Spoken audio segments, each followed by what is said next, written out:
board. As we've had a couple people request who couldn't make it, but wanted to listen afterwards. Welcome everybody. Thanks again for joining the Brookland Neighborhood Civic Association meeting. Joined here by fellow officers, just going around. There's Joe, Renee, Steve, I saw, and I'm not sure who else is here. There's Steve and there's Renee. So our main event for the evening is a candidate forum of 2 single member district ANC seats and the Ward 5 Board of Education representative seat. Before we dive into that, I got just a couple announcements and then we'll do the treasurer's report real quick. Hopefully more people can join.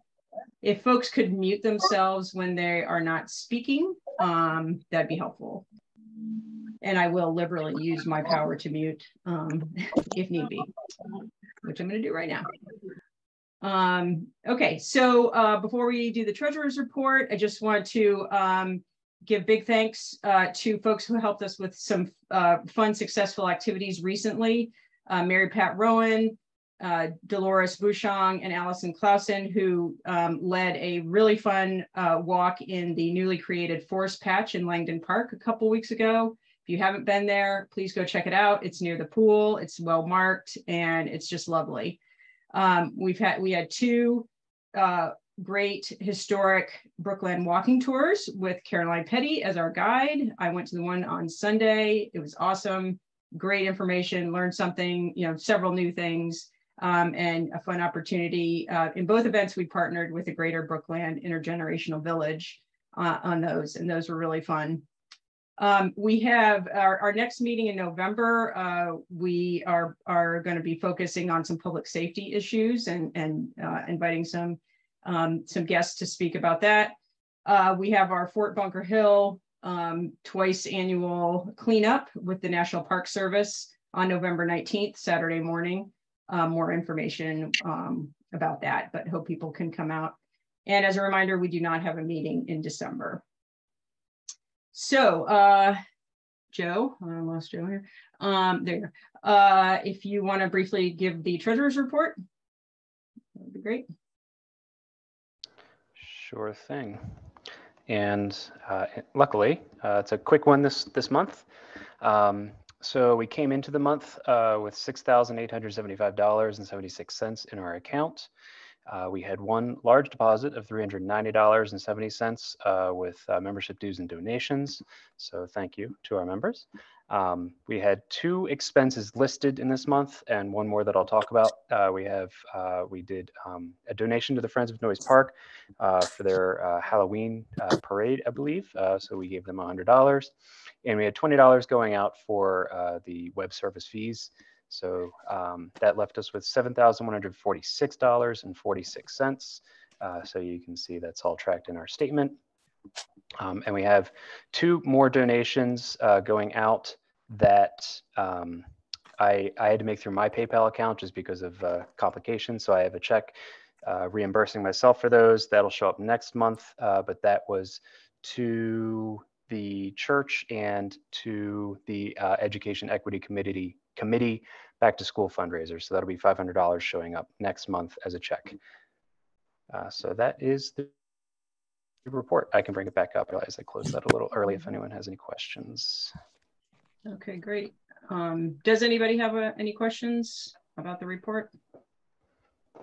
We have a pretty hefty balance and we've been talking about charitable donations that we'd like to make, which we usually do every year towards the holidays. And at the last officers meeting, we decided that we would target at least $1,500 for end of the year charitable donations. If anybody has ideas, we tend to give locally, hyper locally, but if you have thoughts, please contact us about that. Okay, so if there is a motion to approve, could I get a motion to approve from members in good standing to approve the treasurer's report? Motion to approve, Kathy. Okay, second? I second. Thank you. All those in favor of approving this treasurer's report for September, say aye. Aye. Aye. Opposed, say nay. Okay, hearing no opposition, the treasurer's report is approved and accepted. Thank you. Thanks, everybody. Thanks, Joe.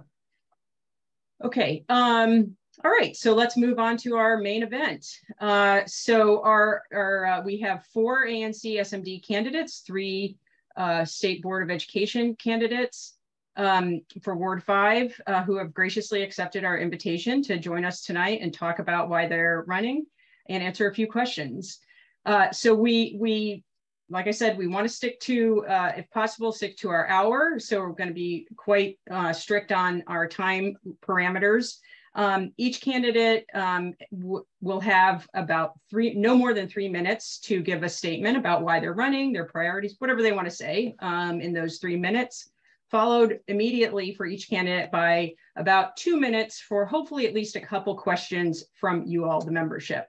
For the ANC candidates, you know, if possible, I'd like to prioritize people who live in those SMDs first, but, you know, we'll open it up to others. Please keep your questions short. If you can put them in the chat, that might be easier. And candidates, if you could keep your answers as brief as possible, that would be great. And like I said, I don't want to, but I will use the mute button if need be. Okay, and if you're not talking, if you could mute yourself. So we're just going to dive right in and putting a link to the map of the ANCs. We've got 5B04 and 5B05, which are the 2 competitive races in our, you know, kind of BNCA area. So we're going to start with 5B04, then 5B05, and then we'll do the State Board of Education representatives or candidates. So 5B04 is Amin and Rayseen Woodland. And so we're going to start with you, Ra. And sorry, I'm going to have a timer. But if you would like to start, please go ahead. Yo, thank you, BNCA. Thank you, Brooklyn, for having this forum tonight. Thank you for inviting me. I'm running for commission, as most of you know at this point, that I am a long time and active member of the BNCA. So I'm no stranger to the Civic Association, and it feels really great to be back amongst you. Even though I don't attend the meetings regularly anymore because of my full schedule, most of you know that I'm in contact with each and every member and officer as much as possible. So I am a Brooklyn resident. I have been a Brooklyn resident for the past 26 years. I am the current ANC commissioner for 5B04. And I'm requesting to run for re-election because it's not about me, it's about you, and it's about us. The community, the Brooklyn community, the constituents of 5B04 have expressed their support in me running again as their commissioner, and I have accepted that call to do so. Everything that we set out to do as a community over the last 4 years, we have accomplished together. And the community has identified, the 5B04 community and the Brooklyn community has identified there are other things that they want to work on, that they want to achieve. And they think that I am the person that can take us there. Everything that we've started out to do, we've done. We've done things here in 5B, ANC 5B, and 5B04 that hasn't been done ever. In the past 20 years, 5B04 has had 4 ANC commissioners, and we've gotten more done here in the last 4 years than we have in the past 20 years under me being the elected official here in 5B04. And I do a hard stop here and take questions when the time comes. Okay, thanks, Ra. Thank you very much. So we will open it up. Does anybody have a question for Ra? I will start. Ross, so you said we've accomplished a lot. What would you say is the greatest achievement under your commissionership? Well, I think, again, thank you, Kathy. Again, we've accomplished everything that we set out to do. 4 years ago, when I first was elected as commissioner, our chief concern at that time was a protective bike lane across Franklin Street. That's what I ran on that platform. That's one of the things that I ran on. We achieved protective bike lanes across Franklin and Monroe Street. The request has always been, we wanted safe access to the MBT trail in and out of our community. That's been done. I think the biggest accomplishment that not only that we're talking about in 5B04, but they're talking about across the entire district right now is the PUD CBA that was just approved by the Zoning Commission. It is the first, that's 22, Zoning Commission 2204. It is the first PUD and CBA that 5B has ever completed. And that PUD and CBA will bring millions of dollars of benefits into our community. The community engagement through the process was absolutely phenomenal. And I think that most of our BNCA community knows that, because from the beginning, the BNCA was right there with SMD 5B04 in negotiating the PUD and the CBA. The other thing that you may have noticed, if you travel 9th Street through 5B04, you may have noticed the signs have gone up for the installation of speed tables along 9th Street. I ran on that platform when I was elected for my second term 2 years ago. Unfortunately, what happened at that point was that right after we were sworn in, we went into a pandemic and everything was put on hold. But the community, again, we formed committees, we worked on it, and what you're going to see 5 speed tables installed along 9th Street. That's between Girard and Monroe Street here in 5B04. So I think that's a huge accomplishment for us, because that's something that we talked about as a community. That's something that everybody wanted. It's been a hazard for years. 4 commissioners prior to me, no one has ever achieved any of that. And Great. So I'm really excited about that. Thank you, Ra. Thanks very much. And that is our time for Ra. Thanks, Ra. So we'll move on to Rayseen. Rayseen? Yes, hi. Are you there? There you are. I'm Hi. here, pardon me. I'm having some technical issues, but okay, we I'm can hear here. you. And if you'd like to go ahead, your 3 minutes starts now. Okay. I want to say hi to everyone and thank you for inviting me to the meeting as well. I wanted to share that I am a long-term Brooklyn resident, and I have served on the commission for a long time previously. But I also wanted to share that I have 2 children, 8 grandchildren, and I have a newborn granddaughter who's brought a bundle of joy into our family. And I have, excuse me, I have served in Ward 5 as a neighborhood commissioner in the past. With your support, I would hope to do it again. I decided to become a candidate for ANC commissioner in single member District 5B04 for many reasons, but mainly because I feel there's assistance I can render to the citizens of ANC 5B04 in the areas of public safety, with a focus on safe streets and crime prevention, economic development, recreation, rodent control, transportation, public works, and other issues that may arise. I have experience and leadership you can count on. And these are some challenging times, but exciting times. And although there has been a great deal of progress in Brooklyn over the past years, however, I'm sorry, I got a little cold thing that I'm caught. However, there is still, more things that has to be done to help our community reach its enormous potential.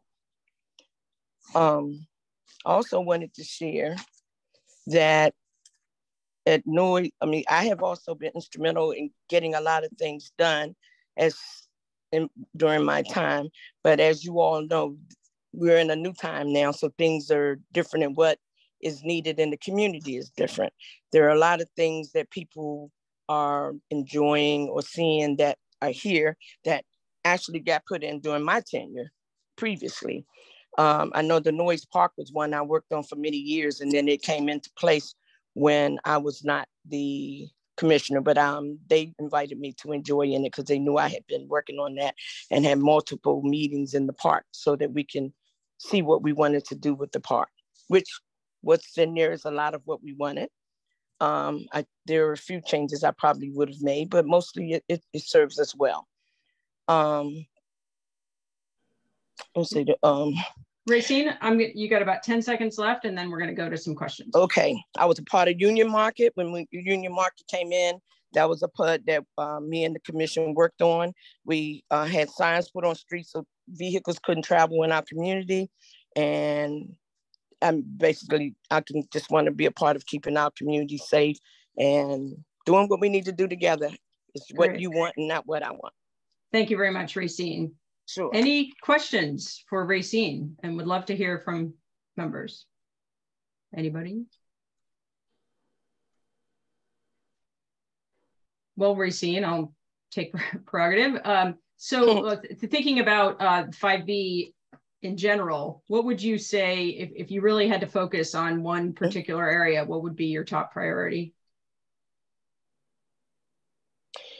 Well, my top priority would be the safe streets, because I have been involved in meetings and communication with people who are concerned about all the traffic that's been coming in the District of Columbia that we don't have total control of. So I would work with my constituents to have what we want, along with our council member, that will make us have safer streets. And there have been, would be my top. Okay, great, thank you. And any ideas for what you might advocate for? We've got some. So I haven't had a meeting per se in reference to this. So that one, what I would generally would do is I would invite people to an SMD meeting, and I would get their views. I would write them down and share those views among us so we can decide together what would be the best avenue. So I usually I always do whatever my constituents want. It's what they want. So we get together in a group, and what they decide is what we'll do. And I make sure that they can see that it's clear and concise. This is what you wanted. Great. Thank you very much, Rayseen. Appreciate it. You're welcome. All right. Thank you too.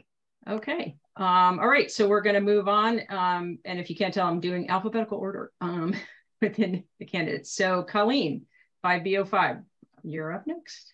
Great, thank you so much. And thanks to everyone here for joining tonight. So my name is Colleen, and I'm running for re-election as commissioner for 5B05. I've been proud to serve our community since last year. In that time, I've worked tirelessly to make our neighborhood cleaner, safer, more welcoming, and more connected.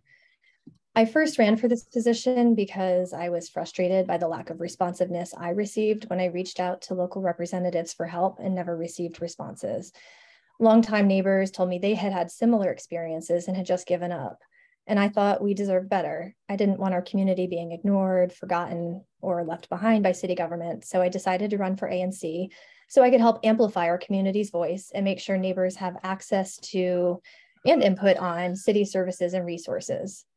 Since being sworn into office last year, there are a few principles that have guided my work. First, I believe effective representation starts with effective engagement. I don't think elected officials can accurately and effectively represent their constituents' views if they don't take time to engage with them beyond just a small group of people. That's why I've made communication and engagement my top priority. For instance, I've quintupled the size of the 5B05 email list. It now reaches 12% of all residents in my district, up from only 2% prior to my term.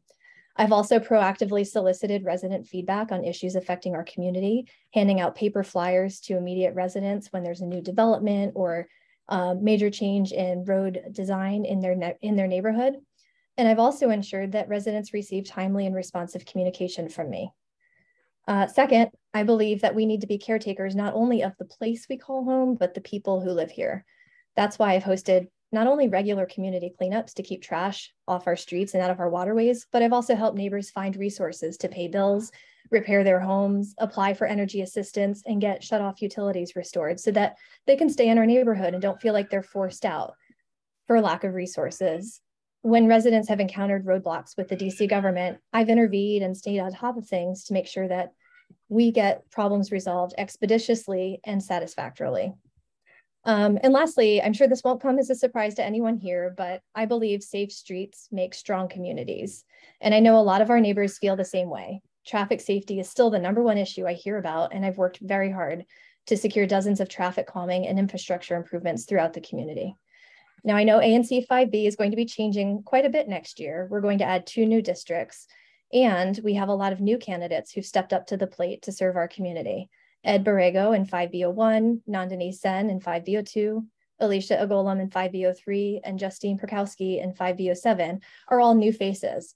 I've gotten to know each of them, and I know they share my vision for turning ANC 5B into a well-respected, efficient, fiscally responsible, and drama-free body that serves its community with distinction.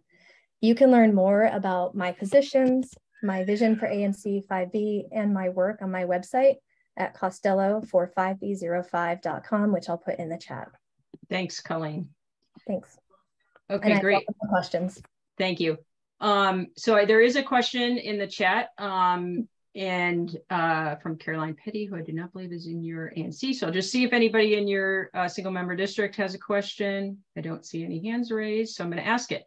Okay. Caroline's question. We all know that development is coming to Brookland. Recent changes to the comp plan now make it easier for developers to build denser and higher throughout Brookland. ANC 5B will play a key role in future development in Brookland. Where do you stand on all of this, and what will you do to assure your constituents are represented in zoning and development decisions? That's an excellent question. Thank you, Caroline. So, you know, as I said at the beginning, I think the paramount function or thing that I can encourage here is for constituents to weigh in on matters that affect their neighborhood.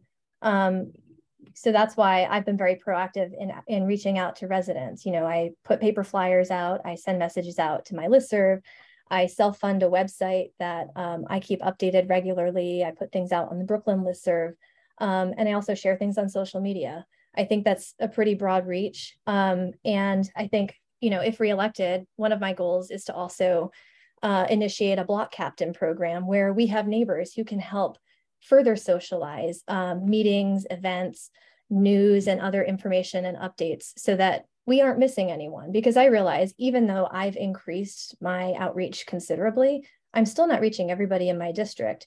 And it is a Herculean task for somebody in a volunteer role to try and reach about 2,000 residents for every meeting and every update. But I think there are ways that we can utilize our community to help get the word out and ensure that everybody has the opportunity to provide input.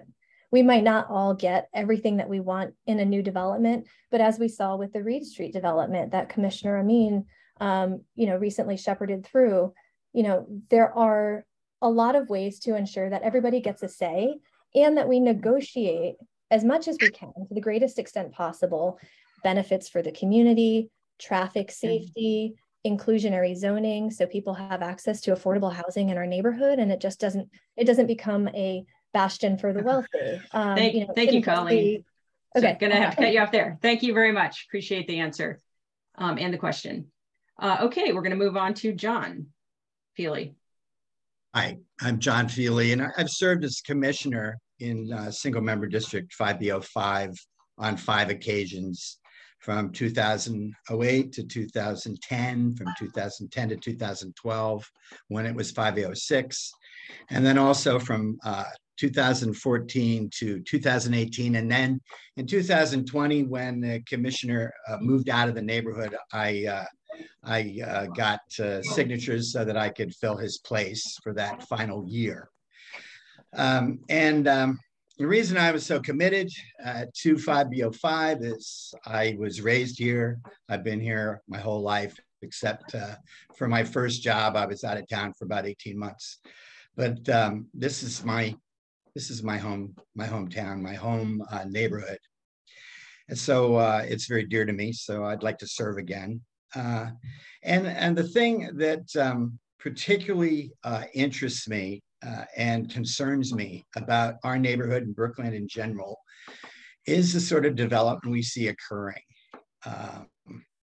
I went on a walking tour of Logan Circle, and I was happy to hear there was a history tour here in Brookland recently, sponsored by the BNCA. And when I see the development has happened in the DuPont Circle area, the way that things have been preserved and that new building has occurred, it makes me very concerned to look at the sort of development we are getting here in Brookland. And throughout my career as an ANC commissioner, I've been very focused on development issues in the neighborhood. I was very, very much involved in the EYA planning before it occurred for the for the Josephite Seminary development. And for 5B, my constituents were the ones that were the 200 footers that abutted that property. So we were very involved in and looking at how that project would go. And from the beginning, we were assured that the whole south side of the property was going to be untouched. But that didn't change the concern we had about the development, the townhouses that were developed there, and also the traffic and alley traffic that developed from that project. Another thing I was very involved in was a development proposal for the industrial land along the railroad tracks that abut Perry Place. And back in 2001, there was a proposal to put an 8-story building there. And then the developer came back years later and said that they wanted to do a parking garage there after a couple years of having a trash company back in that area. And so the neighbors on Perry Place and myself, we shepherded that project and worked with the Department of Energy and the Environment to see how it was done, to make sure that it was developed as a garage, which was a matter of right development in the best possible way for those neighbors. John, you're past your 3 minutes. So. Oh, thank you. Let's summarize what okay. Basically what I'm going to say. Thank you, John. Any questions for John? Let's see, is there something? Mr. Feeley, can you share how you have engaged with your constituents in your almost around 10 years as ANC, and how do you handle situations where 5B04 residents may not share your opinions about a project or development? Well, my way of engaging, taking us back to 2010 to 2020, over that 10-year period, I did go door to door sharing flyers with people. I did have an email list. I did publicize my monthly meetings on the Brookland listserv, and also on another listserv also. I think it was called, I forget what it's called right now. But at any rate, I did reach out to my community, both online, but also through frequently taking flyers around the neighborhood. The other way I publicized my meetings was by putting up flyers on telephone poles throughout the neighborhood too. And when a particularly serious development issue came up, I did extra phone calling and flyer distribution to get people to come out to hear what developers were proposing, even matter of right developments where people still had input to those issues around development there.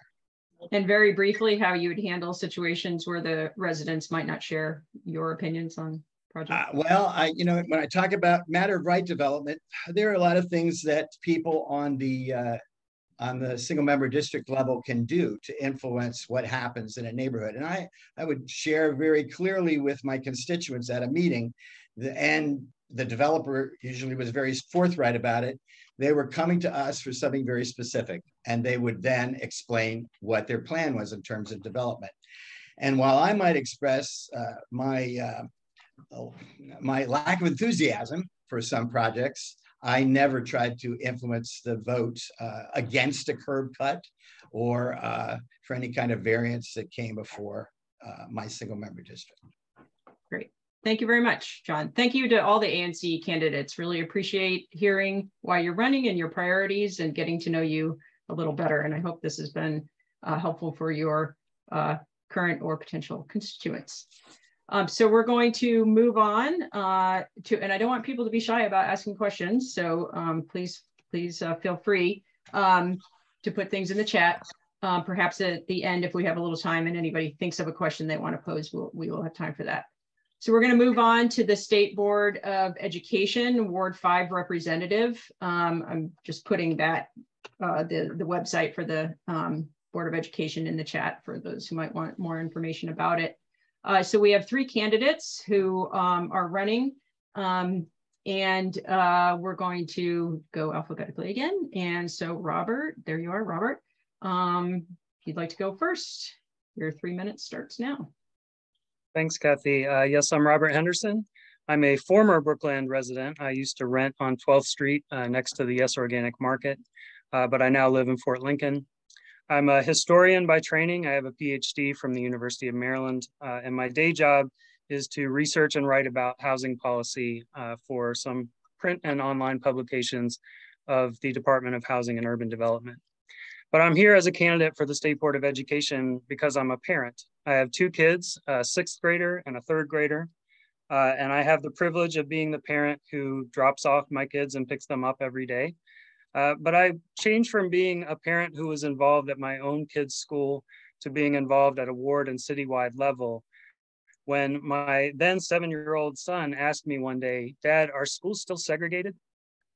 And that my 7-year-old, a biracial kid being raised in a diverse city, could see racial segregation in schools before his very eyes was a gut check moment for me. And it caused me to reflect on some of the aspects of our school system that I consider to be unacceptable. So I wanted to get involved, and I reached out to our current state board member, Zachary Parker, who was then convening neighbors to reconstitute a ward level advocacy group. So I got involved with him and with other neighbors and created the Ward 5 Education Equity Committee, which is a ward level group that advocates for our Ward 5 schools before the council and city agencies. That's been the primary vehicle for the work that I've done for schools over the past several years. Some highlights are we've done 3 Ward 5 back to school supplies giveaways, which the Brookland community, as well as the Civic Association specifically, have generously supported. This past spring, I established a family food pantry at the Bunker Hill Elementary School to serve our students and families in direct ways. I've also been an advocate. I've testified before the council several times on issues ranging from budget to facilities to literacy and more. I've tracked the status of facilities issues in our DCPS Ward 5 schools to report to council staff so that we can fight for getting our students what they deserve in terms of facilities. So I would say that I'm the candidate who's been at work fighting for Ward 5 schools for years before this election. I've been engaged on the policy issues at the city level for years before this election. And I think that I'm the best position to continue doing that. As Ward 5's representative to the state board, there are several issues I want to work on. Some priorities include teacher retention. The board has done some important work gathering data on why teachers are leaving their positions. I would like to make sure that we use that data to support teachers and retain them. Another priority is supporting student literacy. We have some new plans and new legislation that I think are very promising for supporting our students, especially those who have learning difficulties. But like many things, that will come down to how it is implemented. So I'm very eager to get involved in how OSSI is overseeing schools in their implementation of these new initiatives. Great. And finally, I'd like to see our system work better as a whole, to have comprehensive cross-sector planning, to work systematically with data to work on system improvement, to have district-wide improvement. Robert, thank you very much. Sorry. Thank you. Appreciate it. Thank you. Any questions for Robert? Don't be shy, folks. Okay, well, I've got a few in my back pocket. So Robert, you mentioned about the question your son answered or asked you, and looking in the neighborhood, Brookland Middle School, for example, which doesn't seem very diverse. Just wondering what efforts you might make to address that in the district. Yeah, I think one thing that we need to do, and that is on the agenda for the state board, is looking at the information that is public and is made available to families when they're making decisions about what schools to go to. So in the past, we've had a STAR framework that puts a STAR rating on a school, but that might not capture all the things that are going on at a school. And I think that if we have a dashboard that offers more information to families, more context than just a simple STAR, that we can change the reputation of some of these schools that might not have a great STAR rating primarily because of test scores, but that also have a lot of attractive things going on. So for example, Brookland Middle School has done some amazing work with literacy and writing. They published a book a couple years ago of student essays that I think too few of our families know that kind of activity and great work is happening at a school like Brookland Middle. Great. Thank you very much, Robert. Appreciate it. Okay, going to move on to Nina. Hi. Hi, Nina. Welcome. Hi, I'm Nina. Thanks ahead. So much. Sorry. Thanks so much for having me. I'm Nina O'Neill. I'm a mother, a grandmother, and an educator. And my experience over the past 20 years has been with a couple of different student populations, students with reading and processing disabilities, and also students with blindness and visual impairments. And I think this has uniquely prepared me to serve the students and families of Ward 5. But what qualifies me the most, I think, is having been the parent of a son with reading disabilities, dyslexia, and he's now an adult. So as a parent, I understand the difficulty of navigating the special ed and IEP world, and the sleepless nights spent searching for the program or the school where you would know that your child would thrive instead of constantly struggling. As a teacher, I've taught those students who struggle with reading and math. So I really do know the difficulties of educating students who range in age, students with multiple disabilities and varying academic levels. I've also experienced the struggles that all the teachers face now, where more is expected with less, and you just feel the weight of student achievement. Sometimes it seems overwhelming. So I've had a lot of different levels of experience, and all of us here know how vital reading is and literacy to successful education and a career. I think everyone agrees that we really need to work on the literacy rates for our students in DC, and we need to close the educational gaps that have existed. The gaps that existed before COVID have just been exacerbated due to the shutdowns that we had with students. I think what sets me apart in this arena from the other candidates is my experience.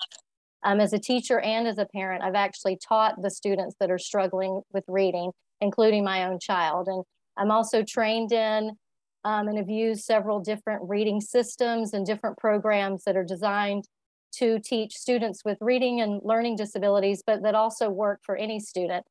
So I have that experience. I've used all the techniques. I know it works. And I think I can speak that into the board to help make some of the decisions and help guide choices. As your school board representative, my focus would be on several things. I would love to address the learning losses from COVID shutdowns. I want to help close the education gap that has been made worse by COVID. I'd like to help ensure that all the students have access to tutoring and the support that they need. I'd like to help provide training to teachers in reading instruction programs that work for all students. And I'd also love to give students hope and motivation to graduate by letting them explore opportunities other than college, and also implement some training in trades and helping to guide middle and high school students toward alternate career paths.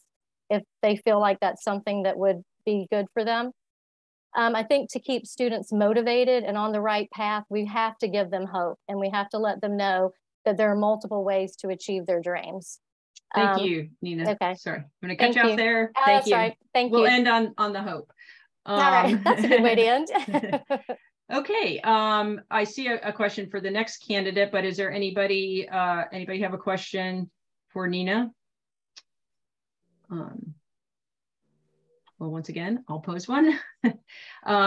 You mentioned your thoughts on addressing the COVID, the learning loss during COVID. Wondering, just in your position, in the position as Board of Education representative from Ward 5, what could you specifically do in that role on the board? You're on mute. Thanks. I would love to see the board work on using some of the funding that has been left over from COVID to get tutoring in before and after school programs. We know a lot of kids are in those programs already. So I think it would be helpful if we could get tutoring during those times to help kids catch up. As a special education teacher, we've been able to provide compensatory services for our students who had a lot of learning loss during COVID. And I would love to see that kind of thing happen for other students who haven't had an IEP, but have also suffered a lot of losses and setbacks in their education. Great, thank you very much. Okay, any other questions? Great. Well, thank you very much, Nina. I appreciate you coming. So our final candidate is Carisa Stanley. There you are, Carisa. Okay, you're up. Happy to bring up the rear, Kathy. Yeah. Carisa Stanley, Beatty, your Ward 5 candidate for State Board of Education. I'll just start by telling a little bit about myself. I'm a native Washingtonian. I was born right here in DC and chose to move back here after I finished college to start my career and raise my family with my husband. I've spent more than 20 years in DC working with families. I have created and successfully implemented homeownership programs, primarily for DC government employees and educators, called DC Open Doors. You may have heard of it. And I also created and implemented Home Saver, which is a foreclosure prevention program.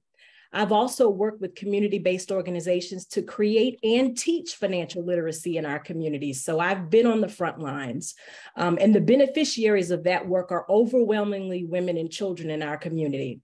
I am also currently a member of the DC Historic Preservation Review Board, and that work really addresses our collective historic education of people, places, and things in this city. I was the first to declare my candidacy in this race. I am the only working mother of a school-age child in this race, and I am the only candidate with a Family First platform that really focuses on amplifying and prioritizing and centralizing the voices of parents and families.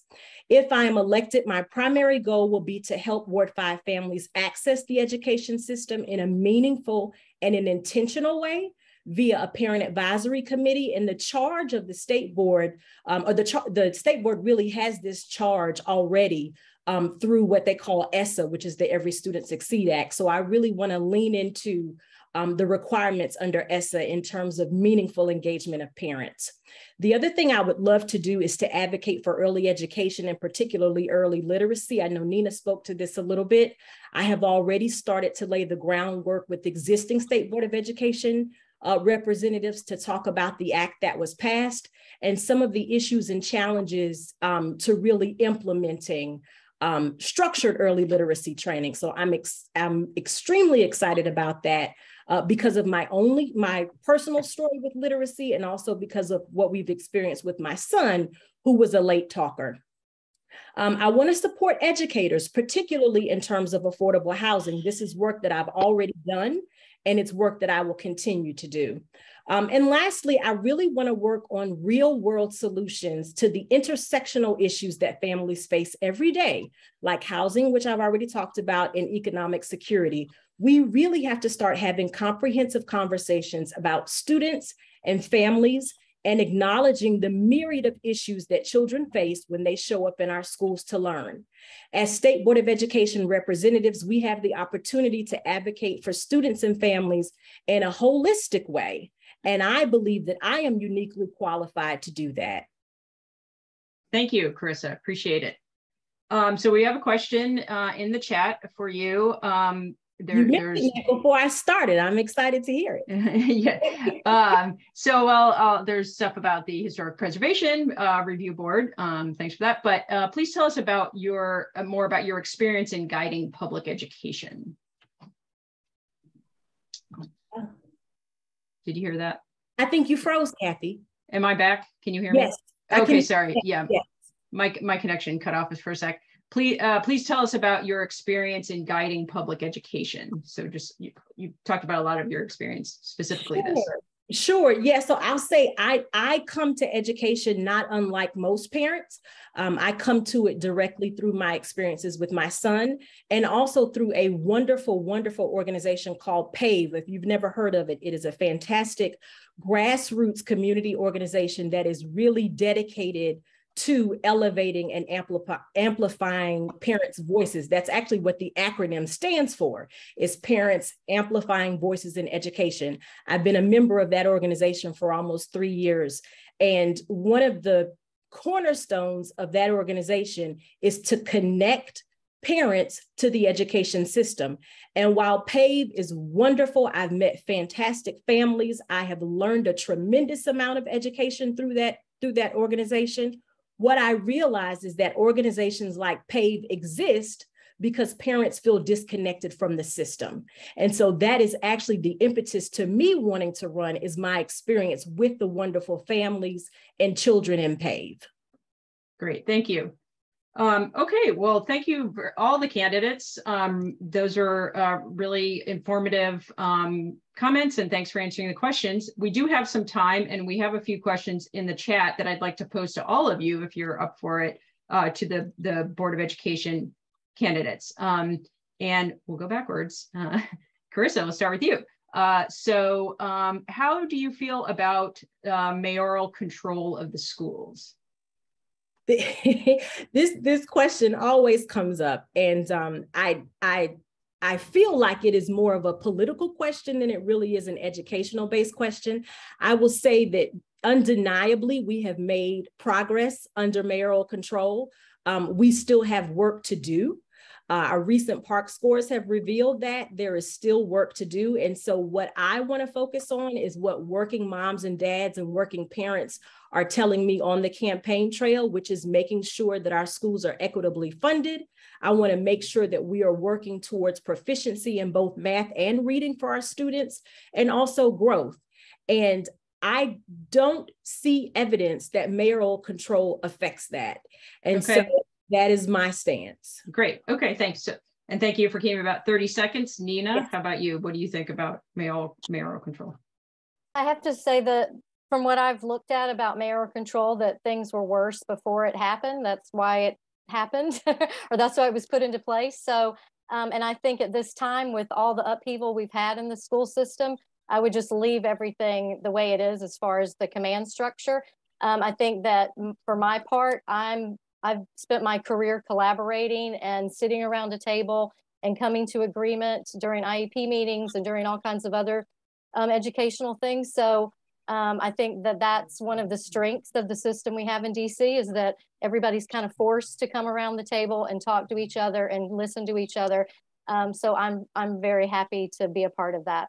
Great, thank you. And Robert, how about you?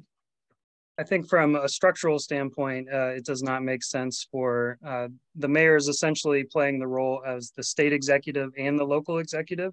So the OSSI, which is charged with regulating the local school agencies, is reporting to the mayor, and so are those local school agencies. So I don't think structurally it makes sense for the mayor to be in that position. I think that OSSI should be independent of the mayor. I would also say that while schools are somewhat better off now than they were when mayoral control started, I don't think there's a lot of evidence to suggest that mayoral control is the reason for that improvement. There's been a lot of broader changes to the context. And as someone who has been fighting for changes and improvements for Ward 5 schools. I've been frustrated by our system of mayoral control. Some of the things it's supposed to provide cut you off there. Not happen. Okay. But we've got another question here, and we'll start with Nina on this one. Do you have strong feelings one way or the other about charter versus public schools? I think I've lived in Brookland, by the way, for 12 years. And in the time I've lived here, most of the parents that I know really like the public charter schools and the public school system.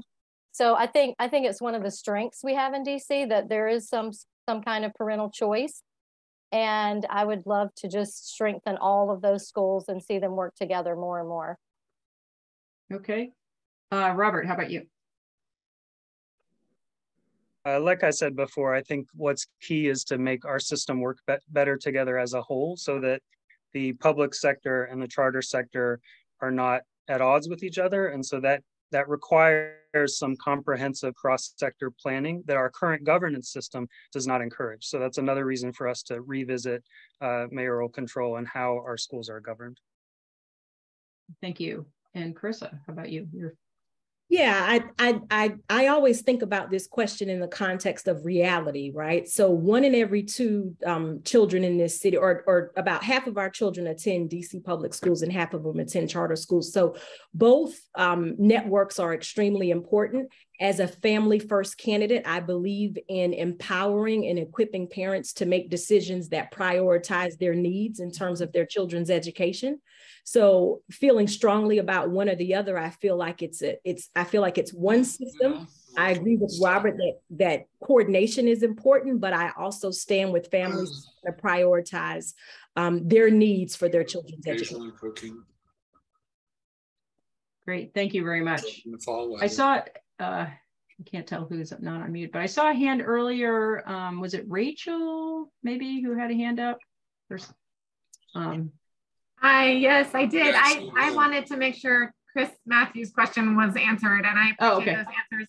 But I also wanted to sort of piggyback to that, to ask if the candidates could, I guess, elaborate on how that question could be, I guess, further used to explain how the candidates would address the segregation between DCPS and DC, the public charter schools. Nina, Carisa, Robert, would one of you like to take or you all will have a chance, but Robert? I'm not 100% sure I'm following. It was only 2 days, but we have segregation in public schools, and we have some segregated charter schools. So school segregation doesn't really fall along the lines of public versus charter. I'm not sure that was. Is the charter school system, in your opinion, exacerbating the problem at all, or one way or the other? Robert? I think if everyone was attending their neighborhood school because our neighborhoods are more diverse, then I think our schools would be more diverse. Okay, thank you. Carisa, how about your thoughts? That's an interesting answer from Robert. I mean, this is what I mean when I talk about sort of the intersectionality of issues, right? I actually don't necessarily think that it is true that if everybody went to their neighborhood school that there would be less segregation. I think there are underlying issues that have to be addressed, and this is what I mean when I talk about just holistically looking at the system. We all know that where you live, where you reside, is one of the primary determining factors to where you go to school. Now, school choice changes that, but we really have to start addressing affordability in this city and some other underlying issues to get at the root causes of segregation. I think school choice allows parents to prioritize, like I said, their particular desires in terms of their kids' education. But I do not agree that segregation would be less if everybody went to their by right school. I think there are true fundamental underlying issues that contribute to segregation. Okay, Thank you. If I could just say, I was speaking. We're not debating, but yeah. The reality of I was speaking to Ward 5 specifically. So okay, many of our Ward 5, like Brookland, is pretty diverse. I think that would be different. And Nina, how about your thoughts? I think I'm not sure I followed what the actual question was. Was it about the segregation in the schools? Well, it was about the, we asked your feelings about charter schools versus public schools. And I think the follow-up question was, does the situation that we have with the two systems affect the situation of, segregation in the schools? Okay, I would say I don't have a strong opinion on that. I think that because a lot of people choose to go to they put themselves in the lottery. So you're kind of still you're not definitely getting the school that you choose to go to. But what I would really want to work on if I become the school board representative would be improving all of the schools so that any school you want to choose is basically in your neighborhood, so that Ward 5 students would be able to have a choice of so many excellent schools that it wouldn't really be an issue of having to cart your child far across town. And also for special ed students, there's a real problem with being placed out of DC even because you can't find the right placement. So I would love to strengthen some of the special education programs and maybe create some new ones in lower enrolled schools so that we could have more of that going on and people's children wouldn't have to spend a lot of time on a bus going far away. Great, thank you. Okay, one final question for all of you. So the question is, school boards around the country are facing strong pressure to take a stronger hand in determining curriculum and shaping their school systems to match the social and cultural preferences or perceived preferences of the local communities. What do you see as the role of the school board vis-a-vis curriculum setting? And we'll start with Carisa. Yeah, I think curriculum is an important aspect of what is under the School Board of Education's purview. And I appreciate the question because all too often what I find on the campaign trail is that a lot of people don't necessarily understand what comes under the school board purview. And that's part of our role too as representatives is to make sure that people understand what the school board can and can't control. But to the question about curriculum, I don't necessarily think that I would lean into curriculum in terms of social and cultural preferences.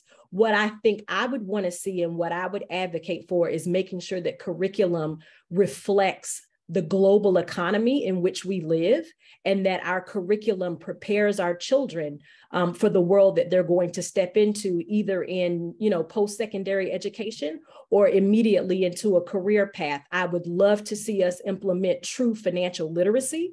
As a finance professional, I know how important it is. I've created it, I've taught it, and we should be teaching it to our children. I would also like, I was just going to say language. Language, great. Language. Global, excellent. Global language. I was a French major. Nina, how about you? What do you think?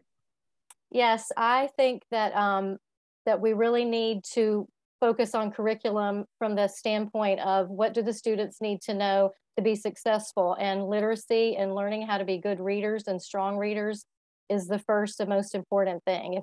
If you can read, you have your course is set. You can set your course, I guess I would say.